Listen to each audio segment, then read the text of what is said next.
Oh, hello. My spooky song for today has a very mysterious origin story. Mysterious in that no one knows who wrote it or when. You see, this is one of them ancient folk ballads. It's called The Unquiet Grave, and it dates back hundreds of years to either England or Scotland. No one's quite sure.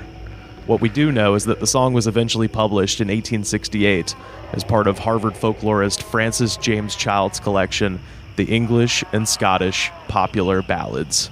The Unquiet Grave appears as ballad number 78. Like most English folk ballads, this one is creepy as hell. The song tells the story of a young girl who's been crying at her murdered lover's grave for a whole year, when finally the corpse can't take any more of the wailing and he rises from the grave to plead with her to move on with her life. She wishes only to kiss him, but the corpse tells her that if she kisses him, she will also die. The ballad ends on kind of a question mark. The girl asks for a grave to be dug so she can lie down in it, and that's sort of it. We're not really sure if homegirl goes through with offing herself.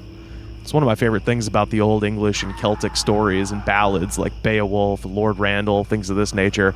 The story is just there to creep you out and be disgusting, and then it just sort of ends, leading you to draw your own conclusions.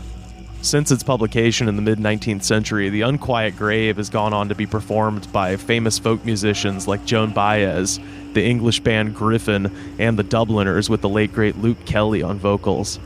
But my absolute favorite version of this song didn't come around until the winter of 1996, when musicians Aaron Freeman and Mickey Melchiondo holed themselves up in a beach house on one of the frozen, windswept barrier islands off the coast of New Jersey. During the warmer months, these islands are a summertime paradise, but during the winter, they are absolutely desolate. Aaron and Mickey's goal was to get away from all distractions and write an album. On their very first night at the beach house, they pulled out the lyrics of The Unquiet Grave from a book of old folk tunes that Aaron had brought with him. Mickey and Aaron disregarded the traditional tune of the song and put their own much darker chords over the lyrics.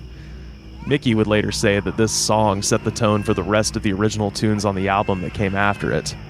That album would go on to become one of the best and most underrated albums of the 1990s. The record is called The Mollusk, the band is called Ween, and the song, The Unquiet Grave, was retitled Cold Blows the Wind.